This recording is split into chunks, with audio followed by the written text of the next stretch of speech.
नमस्कार, जय हिंद, वंदे मातरम। फ्रेंड्स, लेकर के आ गए हैं जीव विज्ञान से संबंधित मोस्ट इंपॉर्टेंट एमसीक्यू। उम्मीद है वीडियो आपको पसंद आएगा, हेल्पफुल लगेगा, नॉलेजेबल लगेगा। वीडियो आपको अंत तक देखना है फ्रेंड्स, और यदि वीडियो अच्छा लगे, वीडियो समझ में आए तो वीडियो को लाइक शेयर कर देना है। चलिए फ्रेंड्स, पहला प्रश्न हमारा लेते हैं। पहला प्रश्न हमारा है, निम्नलिखित में से सर्वप्रथम किस वायरस की खोज हुई थी? आपको बता देना है फ्रेंड्स कि दिए गए ऑप्शन में से किस वायरस की खोज सबसे पहले हुई थी। तो किस वायरस की खोज सबसे पहले हुई थी फ्रेंड्स?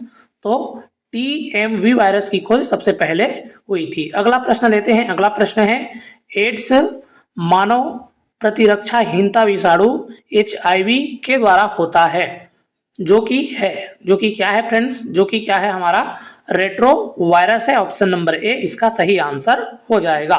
अगला प्रश्न है, जंतुओं में होने वाली फूड एंड माउथ रोग किसके कारण उत्पन्न होती है?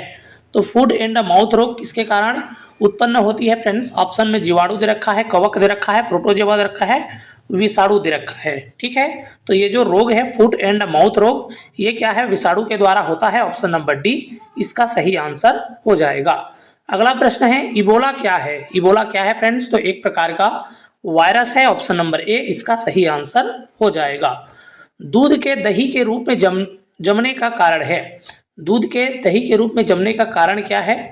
तो लैक्टोबैसिलस नामक बैक्टीरिया के कारण क्या है फ्रेंड्स? दूध दही में परिवर्तित हो जाता है। ऑप्शन नंबर सी इसका सही आंसर हो जाएगा। अगला प्रश्न लेते हैं। अगला प्रश्न है, निम्नलिखित में से कौन सा नाइट्रोजन फिक्सिंग बैक्टीरिया है?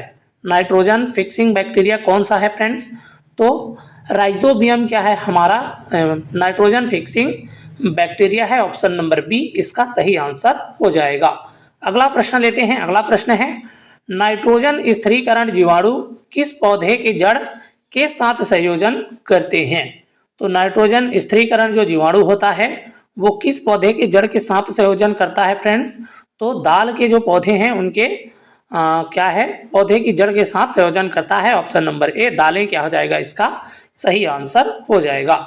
आगे बढ़ते हैं, अगला प्रश्न लेते हैं। अगला प्रश्न है, फलीदार पादपों की जड़ों में उपस्थित गांठों में पाए जाने वाले नत्रजन स्थिरीकरण जीवाणु है। तो कौन है फ्रेंड्स? सहजीवी है। ऑप्शन नंबर सी इसका सही आंसर हो जाएगा। प्रशीतन खाद्य परिरक्षण में मदद करता है। प्रशीतन खाद्य क्या है? परिरक्षण में मदद करता है। तो जैव रासायनिक अभिक्रियाओं की दर को कम करता है। ठीक है, ऑप्शन नंबर बी इसका सही आंसर हो जाएगा। अवयवी स्थिति में जैविक पदार्थ के जीवाणु अपघटन को क्या कहते हैं? तो अवयवी स्थिति में जैविक पदार्थ के जीवाणु क्या कहते हैं फ्रेंड्स? तो किण्वनीकरण कहा जाता है। ऑप्शन नंबर ए इसका सही आंसर हो जाएगा। जीवों के निम्नलिखित प्रकारों में से छत्र किसके संबंध है? जीवाणुओं के निम्नलिखित प्रकार में से छत्रक किसके संबंध में है फ्रेंड्स? तो कवक इसका सही आंसर हो जाएगा। ऑप्शन नंबर सी इसका सही आंसर हो जाएगा। अगला प्रश्न पढ़ते हैं, इष्ट एक डेस डेस है। इष्ट क्या है फ्रेंड्स? तो इष्ट एक प्रकार का कवक है। ऑप्शन नंबर बी इसका सही आंसर हो जाएगा। निम्नलिखित में से किसे बडिंग के माध्यम से तैयार किया जाता है? तो किसे बडिंग के माध्यम से तैयार किया जाता है फ्रेंड्स? तो ईस्ट को क्या है? बडिंग के माध्यम से तैयार किया जाता है। ऑप्शन नंबर सी इसका सही उत्तर हो जाएगा।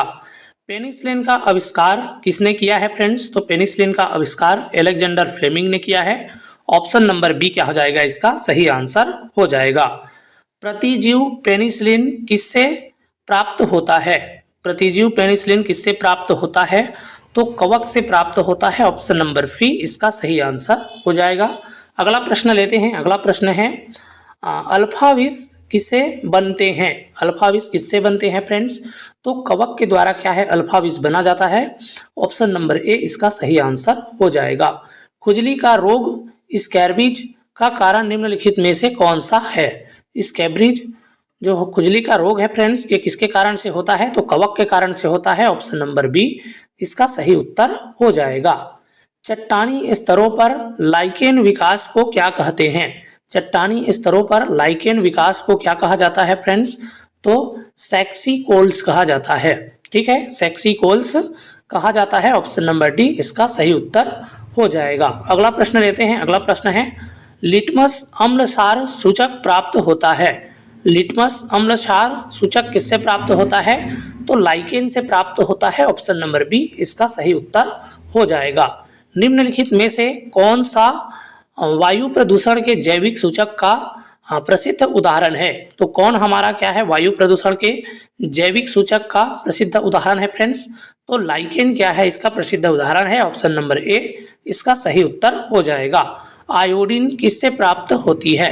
आयोडीन किससे प्राप्त होती है फ्रेंड्स? तो लेमिनेरिया से क्या है आपका आयोडीन प्राप्त होता है। लेमिनेरिया इसका सही उत्तर हो जाएगा। ऑप्शन नंबर बी इसका सही उत्तर हो जाएगा। शैवाल विज्ञान किसका अध्ययन है? शैवाल विज्ञान किसका अध्ययन है फ्रेंड्स? तो शैवाल का अध्ययन है। ऑप्शन नंबर बी इसका सही उत्तर हो जाएगा। ऑप्शन नंबर बी इसका क्या हो जाएगा हमारा उत्तर हो जाएगा। निम्नलिखित में से कौन सा स्वपोषित है? कौन सा स्वपोषित है फ्रेंड्स? तो शैवाल क्या है स्वपोषित है। ऑप्शन नंबर बी इसका उत्तर हो जाएगा। आगे बढ़ते हैं, अगला प्रश्न लेते हैं। अगला प्रश्न हमारा है शैवाल के फलने का कारण क्या होता है? तो शैवाल के फलने का कारण क्या होता है फ्रेंड्स? तो सुपोषण होता है। ऑप्शन नंबर सी इसका उत्तर हो जाएगा। अगला और अंतिम प्रश्न लेते हैं। संसार में सबसे तेज बढ़ने वाला पौधा है। तो संसार में सबसे तेज बढ़ने वाला पौधा कौन सा है फ्रेंड्स? तो बांस इसका उत्तर हो जाएगा। ऑप्शन नंबर ए इसका उत्तर हो जाएगा। तो ये था फ्रेंड्स जीव विज्ञान से संबंधित मोस्ट इंपॉर्टेंट एमसीक्यू। उम्मीद है वीडियो आपको पसंद आया होगा, हेल्पफुल लगा होगा, नॉलेजेबल लगा होगा। यदि वीडियो आपको हेल्पफुल लगा है, नॉलेजेबल लगा है तो वीडियो को लाइक शेयर कर देना है और आगे इसी प्रकार की जानकारी के लिए चैनल को सब्सक्राइब कर लेना है। चलिए फ्रेंड्स फिर मिलेंगे ऐसी ही वीडियो के साथ। तब तक के लिए स्वस्थ रहिए, मस्त रहिए और एकदम शानदार तरीके से, एकदम ज़बरदस्त तरीके से पढ़ते रहिए। नमस्कार, जय हिंद, वंदे मातरम।